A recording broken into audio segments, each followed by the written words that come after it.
Last Word with Matt Cooper on Today FM. Now you're very welcome back to The Last Word with me, Frank Graney, filling in for Matt Cooper on the show today. Remote working and the lack of visibility and relationship building associated with it has had a significant impact on workers' opportunities for promotion. So has COVID killed career progression? Sinead Kieran, founder of Coaching by SMK, joins us now to discuss this. With more and more people now being encouraged to work from home, Sinead, and obviously with employers facilitating that, does it have a negative impact on career progression as we're being led to believe? Hi Frank, how are you doing? Thanks a million for having me on. Does it have a negative impact? I think it's definitely changed how things are perceived. And I think it's definitely, even more so now than ever, really putting the ownership of someone's career back into their hands. But do you agree that if you're not, the argument will be that if you're not in the building, if you're not having these day-to-day, interactions with your employer, that there is the potential that, out of sight, out of mind? Is that something that could feature in discussions when it comes to promotions and things like that?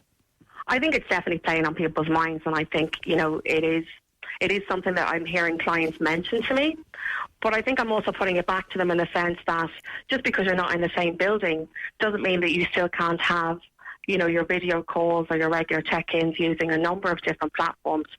But also, if we're doing a good job and we're doing what's asked of us and we're providing, the work at the end of the day, that also speaks for itself as well. So I think a lot of it comes down to having the confidence in, we can still reach out to people. So it doesn't matter that you're not there, but it's also about, taking this opportunity to really think about the work that we're doing and make sure that we're doing the best that we can do.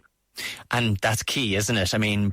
Would you say people feel, anecdotally, people speaking through your sessions, would you say people feel that they are more productive at home or less because, I suppose, of the distractions that being at home brings?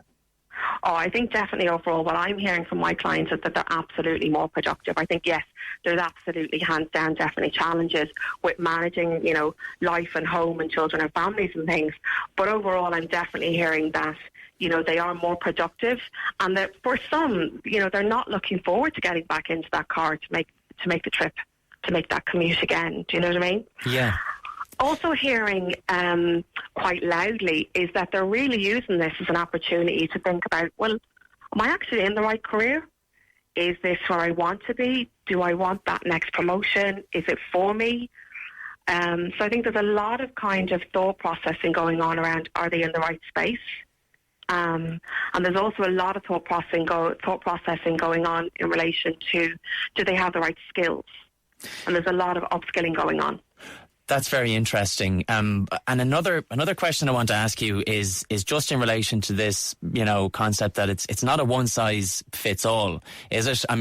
One worker might be more productive and be happier working from home, and again, not having to engage in that daily commute, and potentially sees little or no distraction at home in comparison to an office, whereas somebody else might feel it very difficult to maintain the same productivity levels at home. And is that something that people need to be mindful of, and that employers also need to be mindful of, and it needs to be managed accordingly? I think so. I think, yeah, definitely. I think that, employers do need to be mindful of that. And I think there's a lot of work being done by employers to help that person who is struggling with the likes of resilience and sort of time management and boundaries.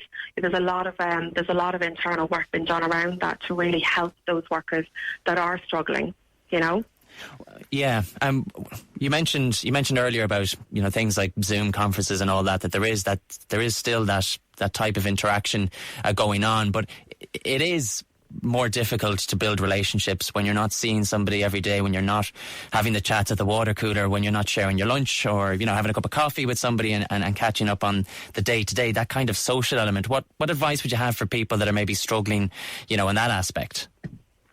I think, the people that are kind of struggling with that, I think, try and embrace the Zoom conversations, try and embrace the technology that you have if it's all that's available to you right now. But also, if it is feasible to get back into the office for even a coffee or to meet someone for a walk or something, I think there's always a different way to approach it. So if you are struggling, I think really kind of challenge yourself to think about what element of it are you struggling with, and what other options do you have right now, given the situation that we're in? What can you do to make something better for you in your day? Okay. And what would you say to people who, are trying to juggle, having kids at home and having nowhere for them to be looked after while they're working? All of a sudden, your workspace also becomes your home space. Some people might feel that they're at a bit of a disadvantage when it comes to junior team members who perhaps don't have children at home and don't have the same responsibilities at home while they're also working. Yeah, it's definitely a challenge. But I think one thing that's definitely come out of COVID is that I think we're allowed to have lives. So, the knock on the door or a child jumping onto your seat now during a conference call is much more acceptable now than maybe it would have been. But again, I think for those people that are really struggling with that balance and with that sort of how do I manage everything and how do I manage the fact that my home is now my office, is now my creche. And that's something I'm definitely hearing from clients. I think it comes back to, again, there's a lot of support being provided by employers, such as your time management, your boundaries, how to be productive, internal sort of how to set your own motivational clocks. There's loads of different things going on. So try and just, if you can, just set aside that little bit of time and see what it is that you can do a little bit differently.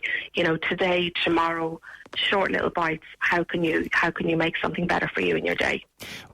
We've had a text into 087 4100 102 from I won't name the individual, but this person says that he was set for a promotion before lockdown and he was forced to work from home, and that since things have got some semblance of normality has returned to the workplace, it seems to have been taken off the table.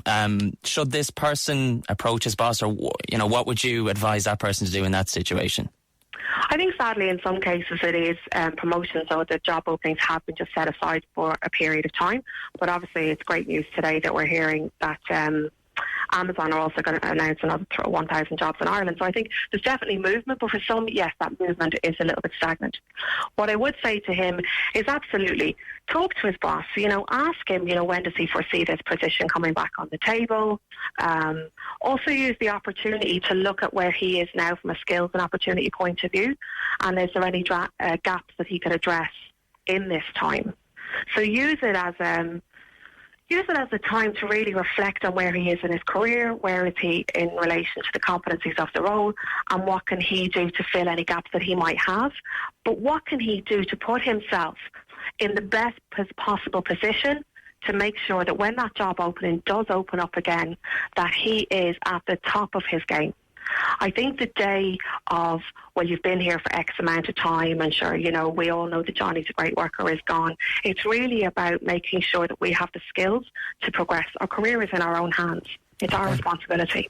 Okay, Sinead Kieran, founder of Coaching by SMK, with some very solid advice there. Thank you very much for that. When we come back, we will have the 5 at 5. The last word on Today FM with Matt Cooper. And Volkswagen. Get flexible finance offers with our new assurance plan.